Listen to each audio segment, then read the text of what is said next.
16장 13절에서 20절 우리 함께 합독해 볼까요? 시작.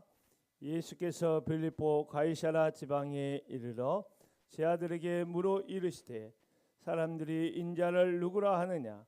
이르되 더러는 세례 요한, 더러는 엘리야, 어떤 이는 에레미야나 선지자 중에 하나라 하나이다. 이르시되 너희는 나를 누구라 하느냐? 시몬 베드로가 대답하여 이르시되 주는 그리스도시요 살아계신 하나님의 아들이시니이다. 예수께서 대답하여 이르시되 바요나 시몬아 내가 복이 있도다. 이를 내게 알게 하신 이는 혈육이 아니요 하늘에 계신 내 아버지이시니라. 또 내가 내게 이르노니 너는 베드로라. 내가 이 반석 위에 내 교회를 세우리니 음부의 권세가 이기지 못하리라. 내가 천국 열쇠를 내게 주리니 내가 땅에서 무엇이든지 매면 하늘에서도 매일 것이요 내가 땅에서 무엇이든지 풀면 하늘에서도 풀리리라 하시고 이에 제 아들에게 경고하사 자기가 그리스도인 것을 아무에게도 이르지 말라 하시니라. 아멘. 우리 주 예수 그리스도의 은혜가 하나님을 예배하는 모든 우리 예배자들 가운데 있기를 주 이름으로 축원합니다. 영상으로 예배하는 우리 동역자들 주의 이름으로 축복합니다. 저는 가장 행복한 목회 생활의 한 단면이 뭐냐면 예수 그리스도의 말씀을 전한다는 것이 참 행복합니다. 사실은 말씀을 전하기까지는 너무나 힘이 들어요. 도망가고 싶기도 하고. 저는 말씀이 예전에는 참 그렇게 어렵게 다가오지 않았는데 말씀에 집중하면 집중할수록 이 말씀의 깊이가 열어지면서 말씀이 참 너무나 어렵다, 힘들다. 말씀 한번 준비하는 것도 정말 중노동이다. 그런 생각을 참 많이 하게 되는데, 그러나 말씀을 전하고 나서는 성령께서 주신 말씀으로 인하여 나의 마음을 굉장히 뜨겁게 할 때가 많아요. 그래서 저는 이 말씀을 전하고 나서 일주일 동안에 근 20번 가까이 말씀을 다시 듣고 합니다. 그러니까 매일 하루에도 두세 번씩 이 전한 말씀을 가지고 들으면서 기뻐하고 그냥 듣는 것 자체가 너무나 좋아요.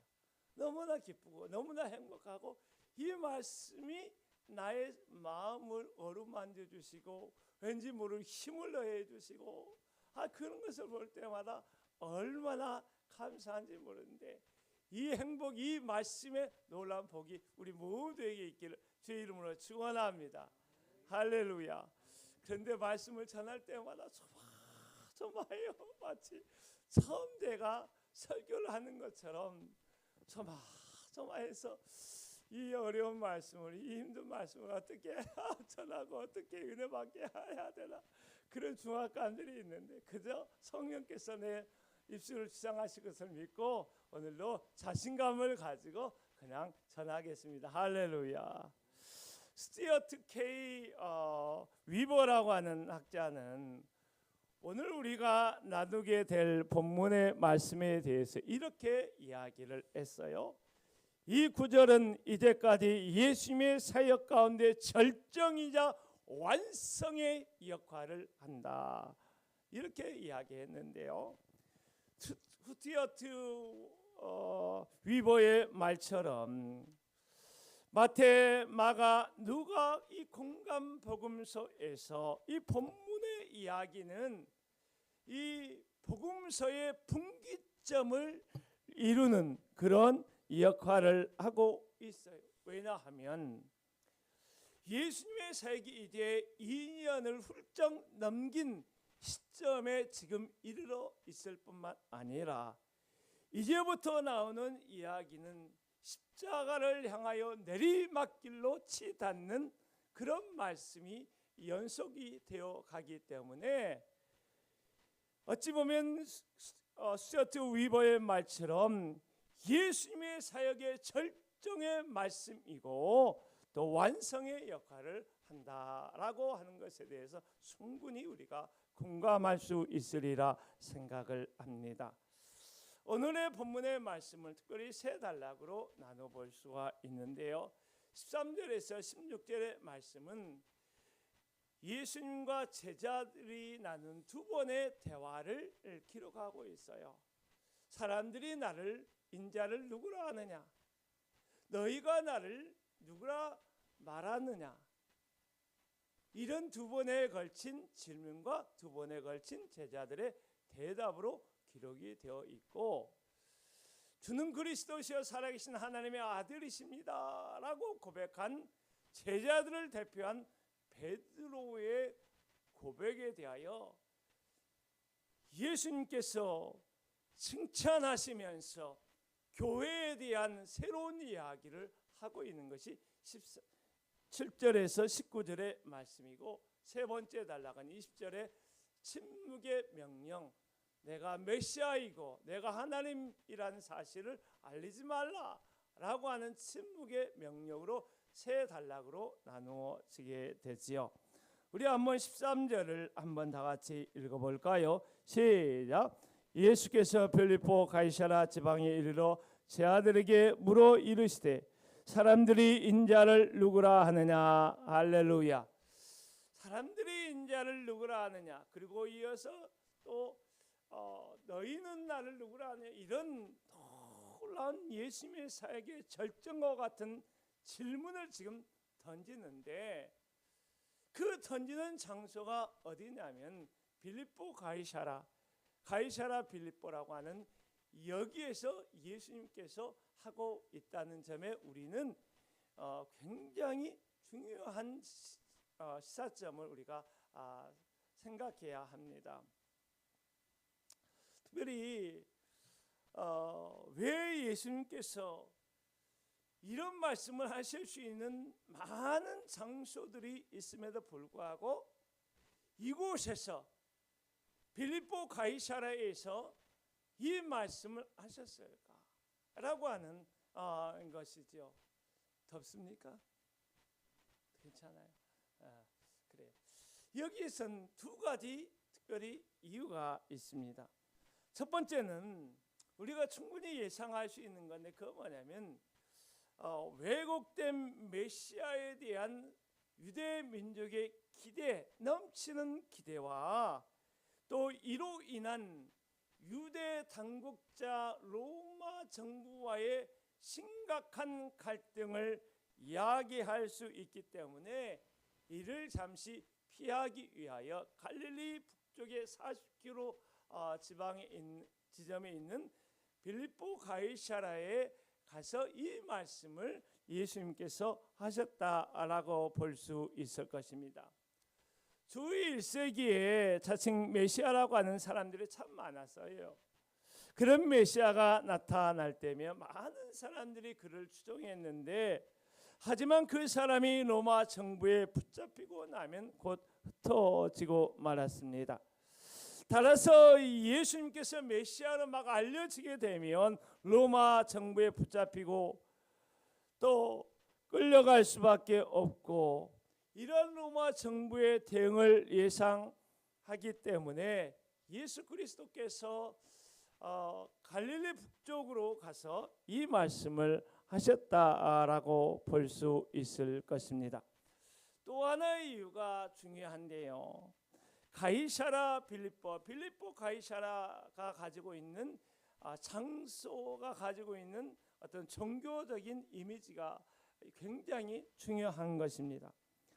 무슨 말이냐면 이곳은 황제를 숭배하는 신전이 있는 곳이었어요. 사실 이 지역은 분봉왕 헤롯 빌립이 다스리신 영토 안에 있는 지역이었어요.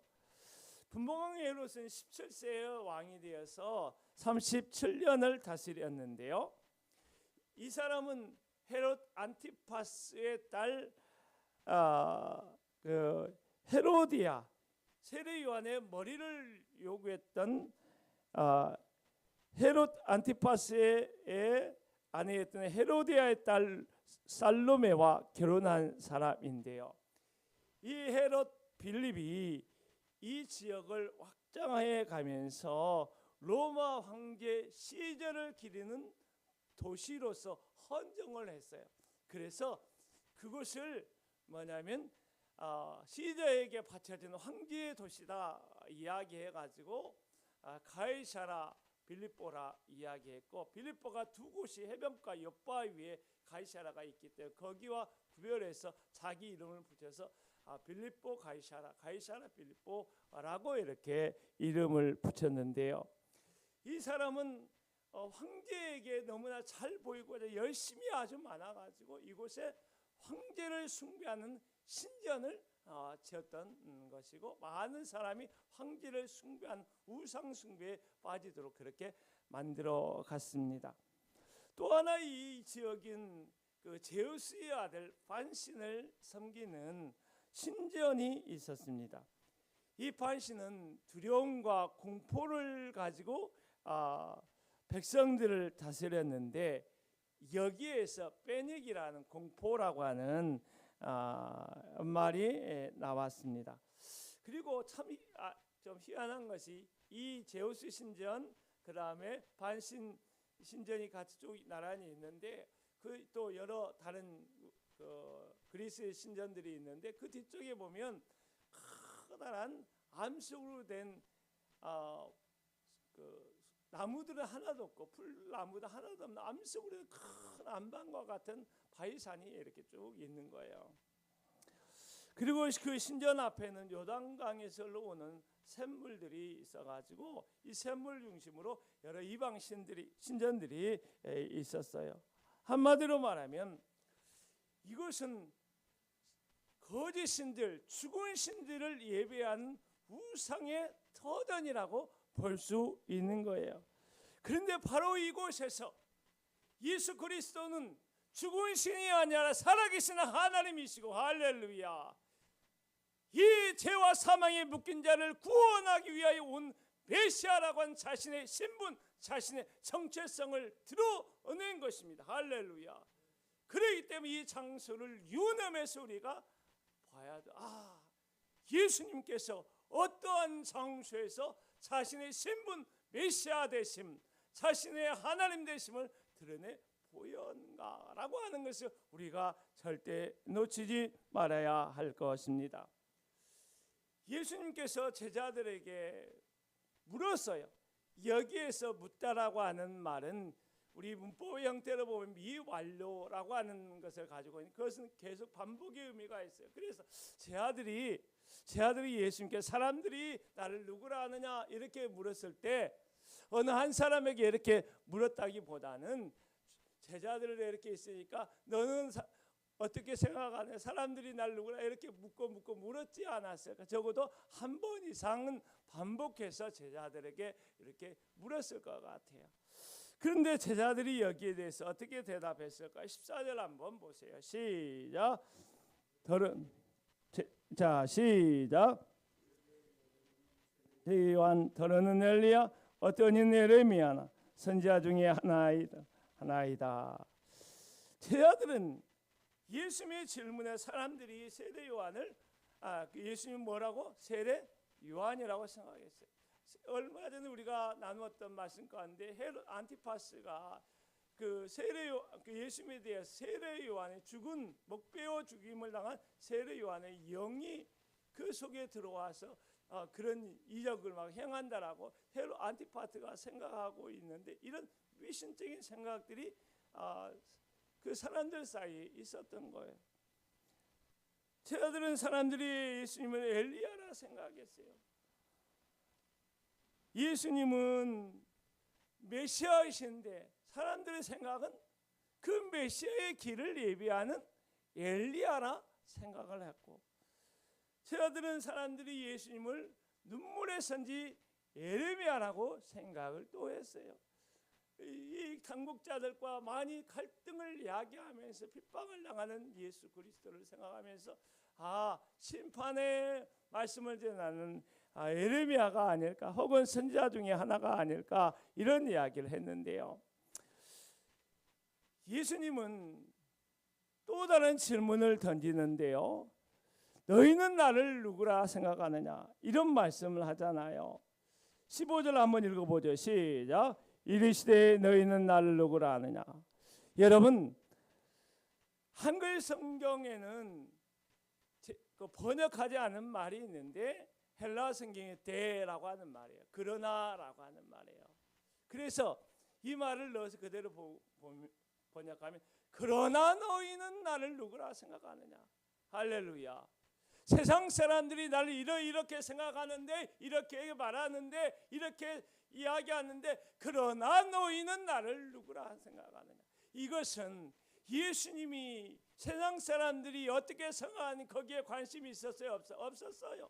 세상 사람들이 나를 누구라 생각, 그 관심이, 나의 관심은 너희가, 나의 제자된 너희가 나를 어떻게 생각하느냐? 여기에 예수님의 집중된 강조점이 있었던 것입니다. 예수님 고백을 듣기를 원하시는 거예요.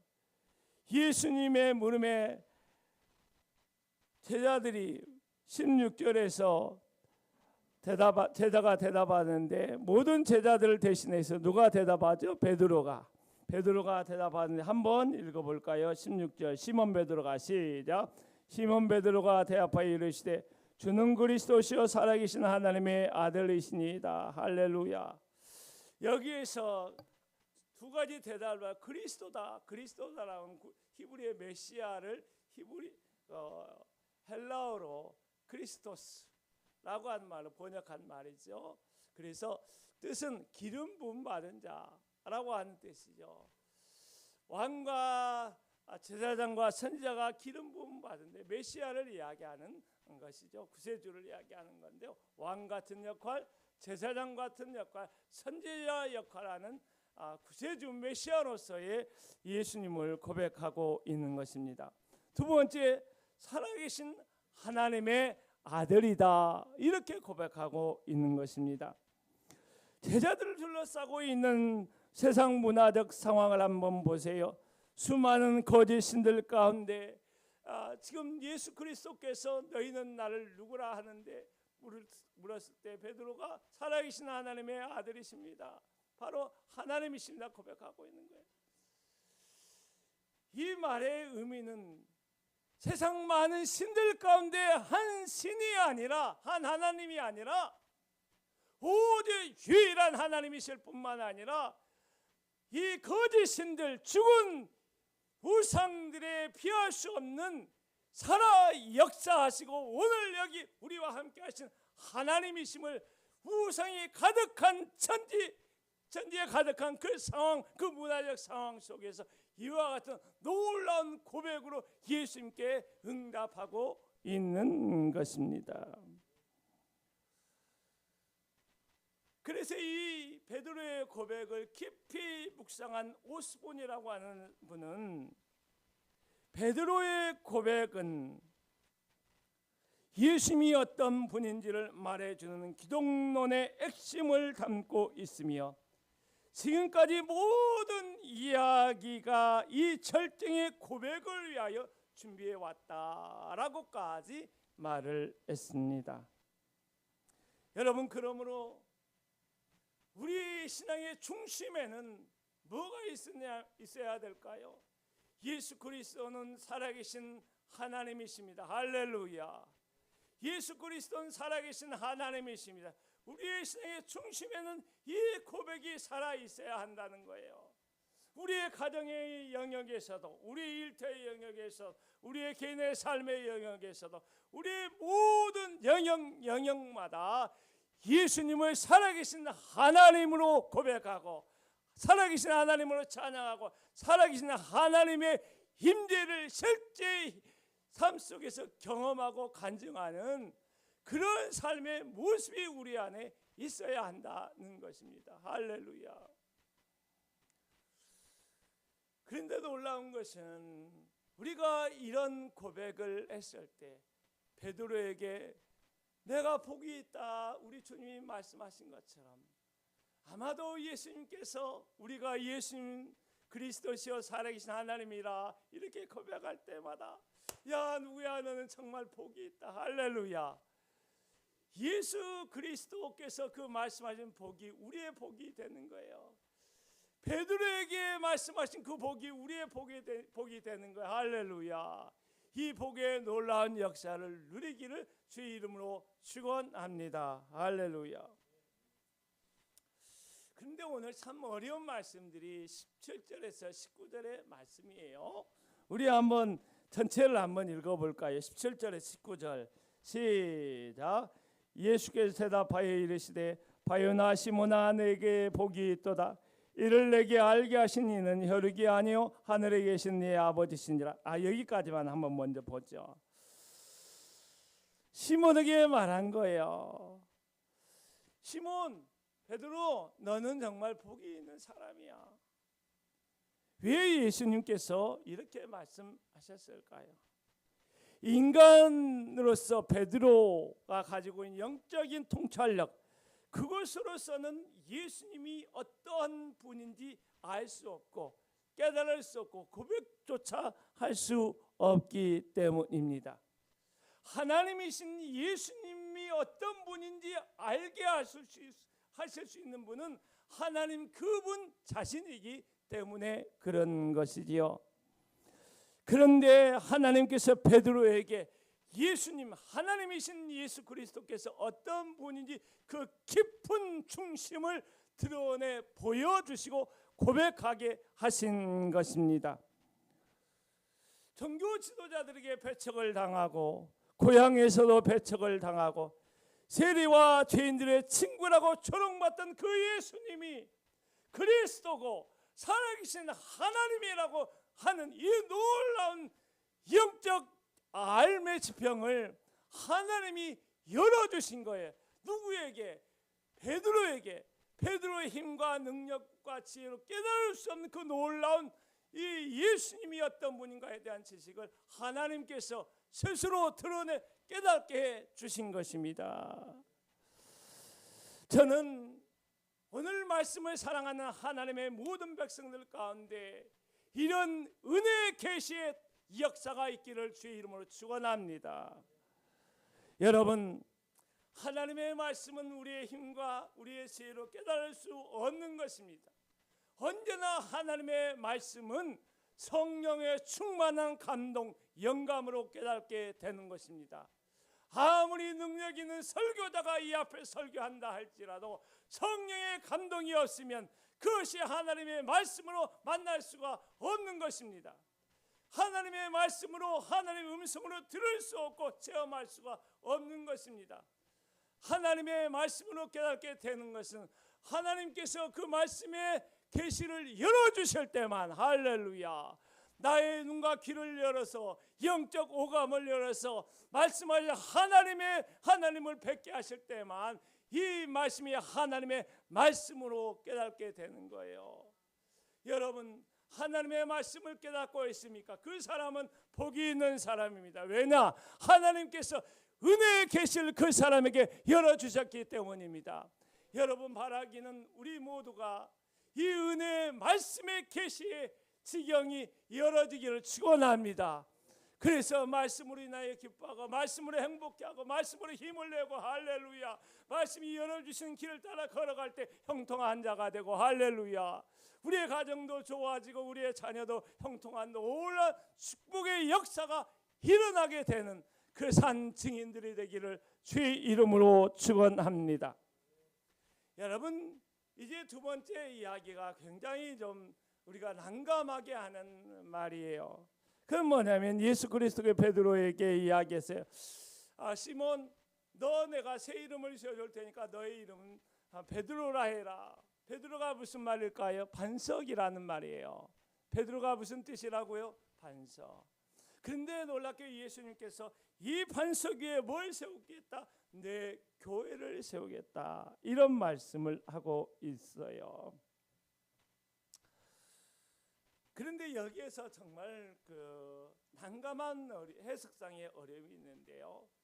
어찌 보면 성경 전체를 통해서 가장 격렬하게 해석자들 사이에서 부딪히는 말씀이 이 말씀이라고 볼 수 있어요. 이 말씀에 대한 전통적인 해석은 세 가지였어요. 첫 번째는 이 반석은 베드로의 신앙 고백이다라고 하는 하나의 고백이 있었어요.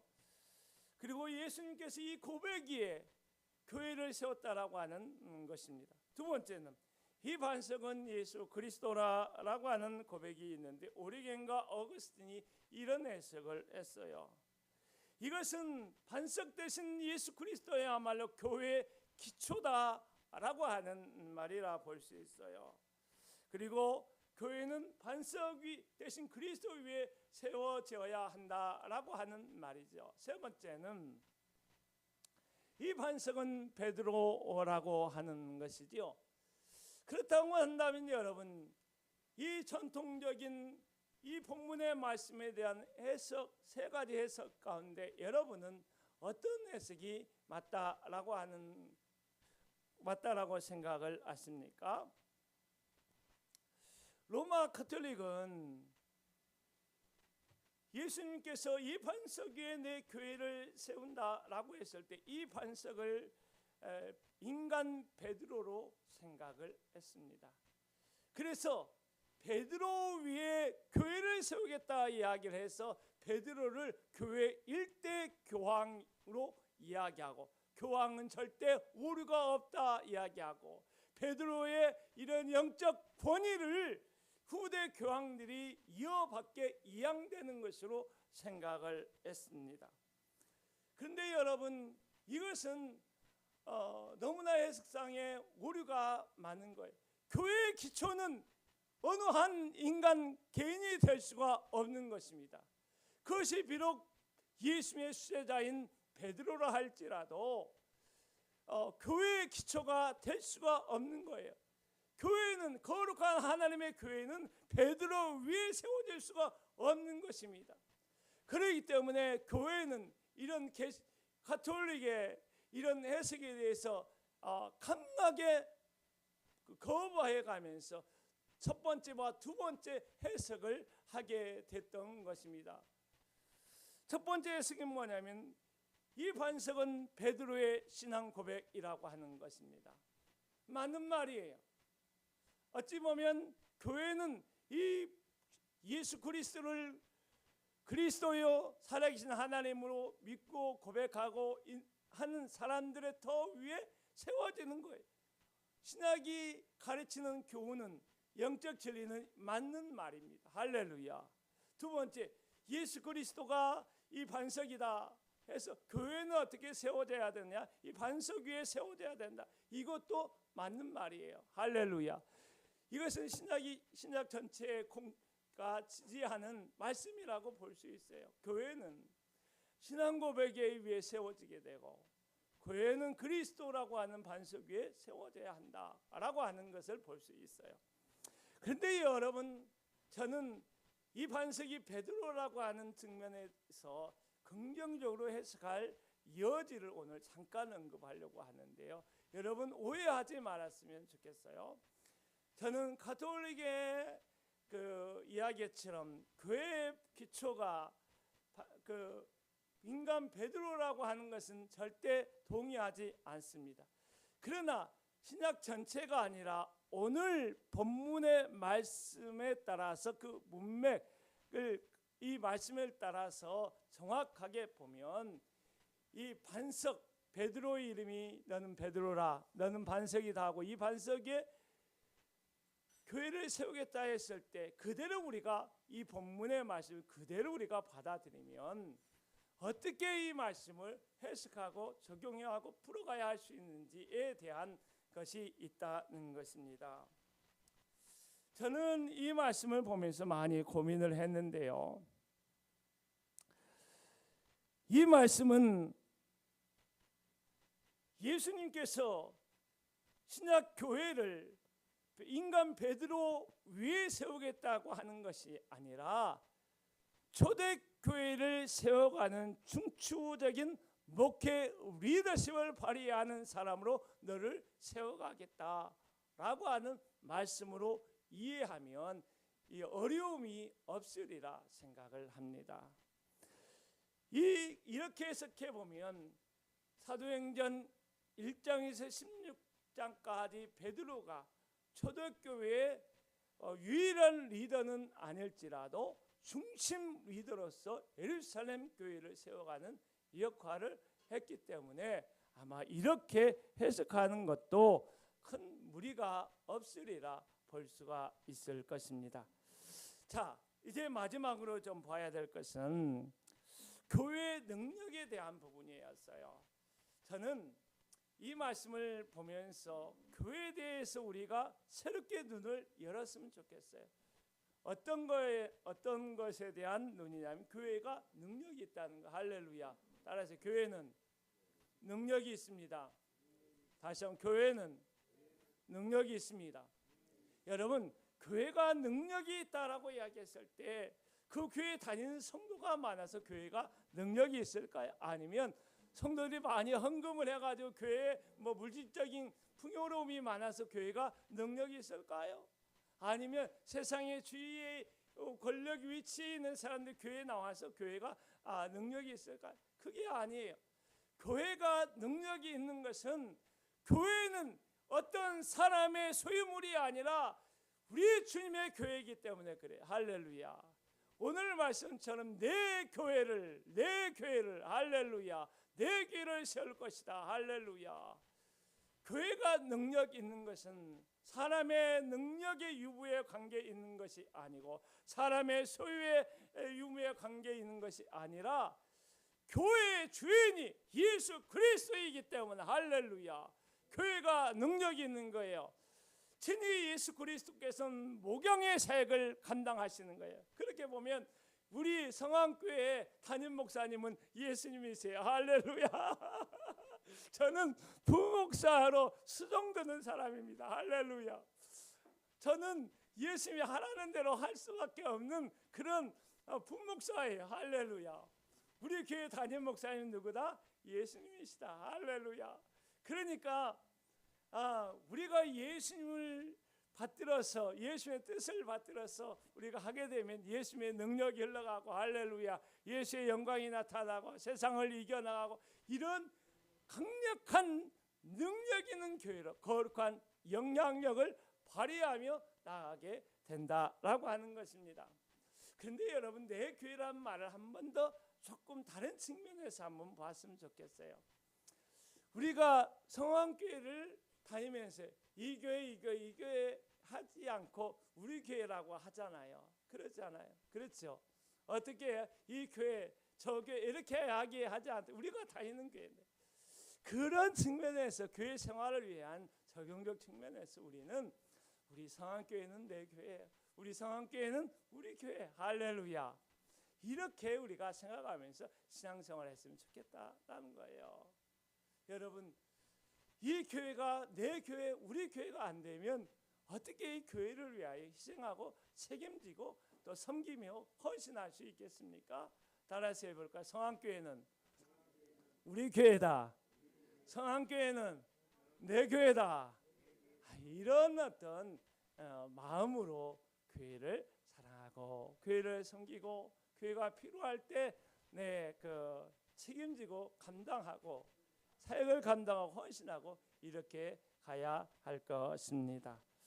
자, 두 번째 보면 교회가 능력이 있는 것은 첫 번째는 뭐라고? 예수 그리스도께서 교회의 주인이기 때문에 교회가 능력이 있다 이야기했는데, 두 번째는 음부의 권세가 이기지 못한다라고 교회의 능력에 대해서 적나라하게 명확하게 이야기했어요. 여기서 음부의 권세라고 하는 것은 뭐냐면 정확하게 어원을 풀어보면 음부의 문이라고 하는 거예요. 문.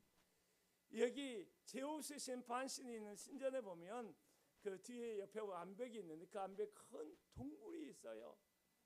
그 동굴이 마치 죽음의 너머로 들어가는 문처럼 사람들이 생각했던 거예요. 그렇죠? 이것은 상징적인 의미가 있는데 어떤 의미냐면 죽음의 권세가 교회를 엄몰하지 못한다는 거예요. 교회를 소멸시킬 수 없다는 거예요. 죽음의 권세는 교회를 이길 수가 없다는 거. 할렐루야. 왜냐하면 예수 그리스도께서 죽음을 깨트리고 부활하셨기 때문입니다. 할렐루야. 그래서 교회에 어떤 핍박이 와도 교회는 결코 소멸하지 않는 거예요. 할렐루야. 자, 세 번째, 우리 교회 권세는 메고 푸는 권세입니다. 따라서 교회 권세는 메고 푸는 권세입니다. 여기에서는 특별히 두 가지를 생각해 볼 수 있는, 하나는 복음 전도의 측면에서 이 권세를 이야기해 볼 수 있을 거예요.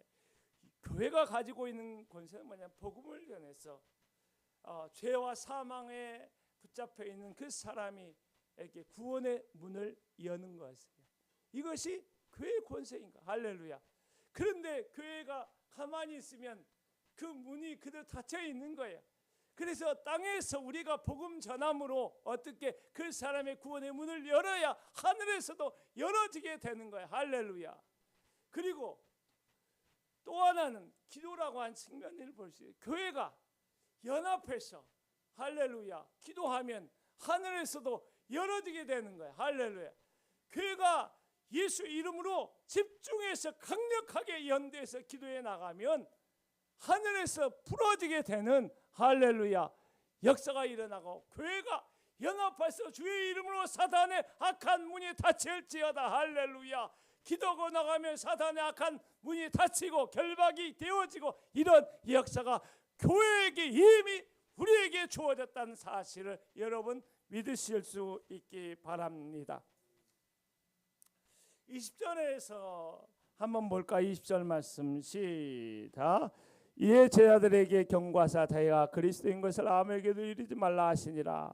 왜 이렇게 말씀하셨을까요? 메시아를 정치적이고 군사적인 메시아로 이해하고 있는 유대 백성들에게 예수님이 혁명을 일으키기 위하여 오셨다라고 예수님을 오해할 수 있기 때문에 아직 때가 이르지 않았으니까 좀 침묵하라. 제자들도 혹여 그 가운데 말씀을 듣는 제자들도 오해하고 왜곡하고 잘못된 소문을 퍼뜨릴 수 있기 때문에 이렇게 말한 것입니다. 이제 말씀을 마무리하려고 합니다. 제가 좀 어려운 이야기를 하려고 하는데요, 좀 그래도 집중해서 그냥 들어주시면 좋겠다 싶어요. 제가 좀 우리 생소한 용어를 사용하기 때문에 좀 어렵지 않을까 싶은데요,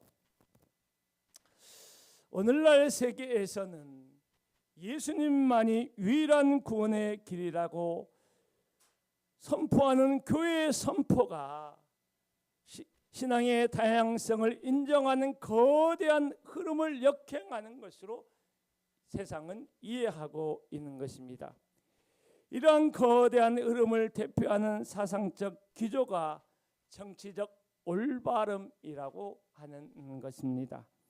정치적 올바름, 일명 Political Correction가 PC라고 이렇게 이야기하는데요, 이런 정치적 올바름이 뭐냐? 한마디로 정리하면 이런 거지요. 모든 사람을 존중하고 차별이나 편견을 피하기 위해 언어와 행동에서 신중함을 기하는 사회적인 태도다. 이렇게 이야기하는, 한번 따라서 해볼까요? 모든 사람을 존중하고 차별이나 편견을 피하기 위해 언어와 행동에서 신중함을 기하는 사회적인 태도다. 야, 참 말이 정말 좋지요, 여러분. 말이 참 그럴듯하고 참 좋아요. 그런데 실제 이런 것은 이 사상은 정말 무서운 사상이에요. 정치적 올바름이라는 말은 종교를 차별하지 말고 모든 종교를 인정하고 모든 종교의 구원의 길이 있다고 하는 종교 다원주의를 받아들이라는 무언의 압력으로 현대 시대에 우리에게 작용하고 있는 것입니다. 정치적 올바름에서 성소수자에 대한 차별을 하지 않도록 정치적 문화적인 이슈가 나왔을 뿐만 아니라 그 결과로 동성애를 죄로 간주하는 성경의 말씀을 차별적이라고 이 세상은 말하고 있는 것입니다. 우리 자녀들을 교육하는 현장에서 그래서 젠더 교육을 하고 남성과 여성을 넘어 제3의 성을 이야기할 뿐만 아니라 동성 간의 결혼도 합법화하려고 하는 시도들이 우리 한국 사회 속에서 일어나고 있고, 차별금지법을 법제화시켜서 복음을 설교하는 목회자의 설교자의 자유를 제한하려고 시도하고 있는 것입니다. 이것이 오늘 우리가 당면하고 있는 사회, 문화, 정치적인 그런 상황을 강력하게 이야기하고 있는 것입니다.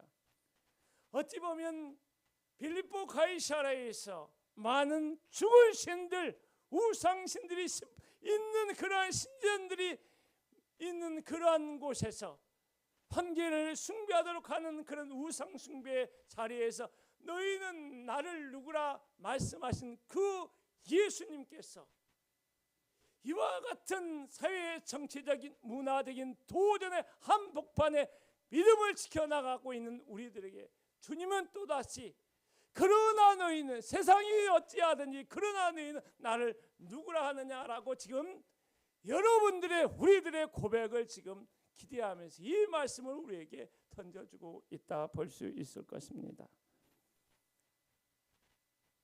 여러분 어떻게 고백하겠습니까? 예수님이 어떤 분이라고 여러분 사람들에게 증거하며 말하며 전하겠습니까? 베드로의 고백처럼 예수님만이 유일한 구원자시요 할렐루야, 예수님만이 하나님이십니다 할렐루야, 우리의 고백이 될 수 있기를 원합니다. 우리의 증거가 될 수 있기를 원합니다.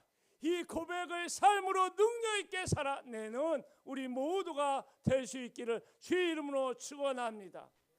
이런 세상 가운데 여러분 살고 있다 할지라도 너무 두려워하지 마십시오. 교회는 능력이 있습니다.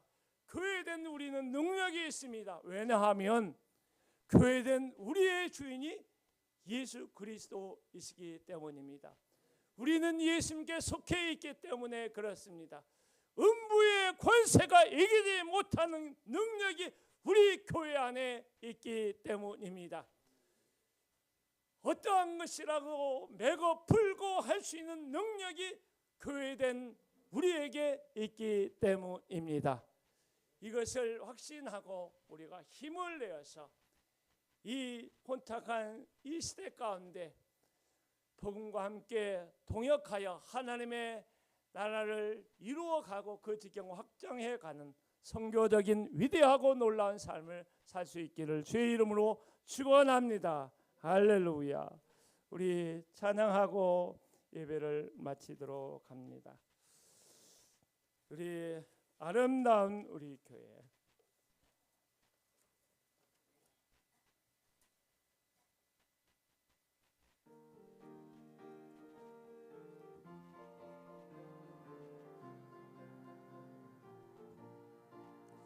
어둡고 맹렬 이 땅이 능부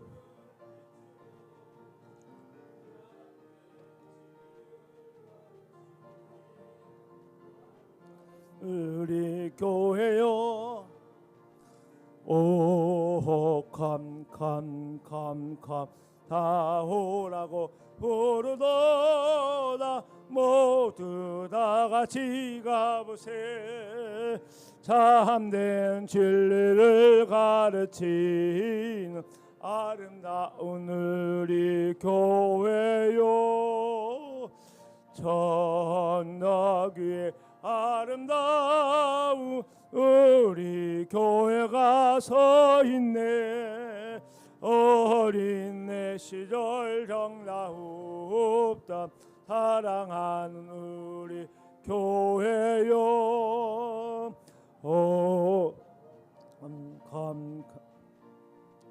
오라고 부르도다 모두 다 같이 가보세 어린 내 시절 정다웁던 사랑하는 우리 교회요 주일 아침에 교회에서 맑은 종소리 울리네 모두 주님께 돌아오라 속삭이던 멀리 퍼지네 오 캄캄캄캄 다 오라고 부르노라. 모두 다 같이 가보세. 모두 주님께 돌아오라. 속삭이는 멀리 오 캄캄 오 캄캄캄캄 다 오라고 부르노라. 모두 다 같이 가보세. 모두 주님께 돌아오라. 속삭이 우리 한번 해볼까요? 오 캄캄캄 오 캄캄캄캄 다 오라고 부르노라. 모두 다 같이 가보세. 모두 주님께 돌아오라. 속삭이듯 멀리 퍼지네.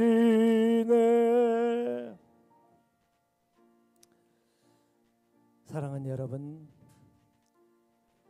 오늘 이 시대는 황제를 숭배하는 가이사라 빌립보처럼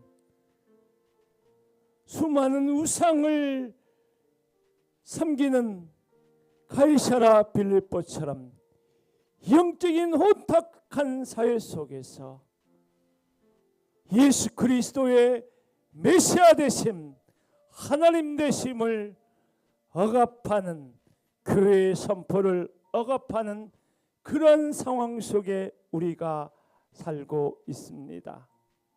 이 상황 속에서 우리가 어떻게 살아가야 합니다. 주는 그리스도시요 살아계신 하나님의 아들이십니다라고 하는 고백에서, 증거에서 한치 양보할 수 없는 결연한 의지를 가지고 우리가 믿음의 길을 걸어가야 할 것입니다. 교회된 우리가 그리스도 안에서 놀라운 능력이 있음을 확신하고 담대하게 살아가야 할 것입니다. 지금은 우리 구주 예수 그리스도의 은혜와 아버지 하나님의 놀라운 사랑과 성령의 내주 교통 역사하심이 오늘 영상으로 함께 예배하는 믿음의 동역자들과 현장에 예배하는 하나님의 백성들 가운데 혼미한 천국 속에 앞이 보이지 않는 이 나라의 오늘의 상황 속에 영원히 함께 하시기를 간절히 축원하옵나이다. 아멘. 아버지, 아버지, 아버지.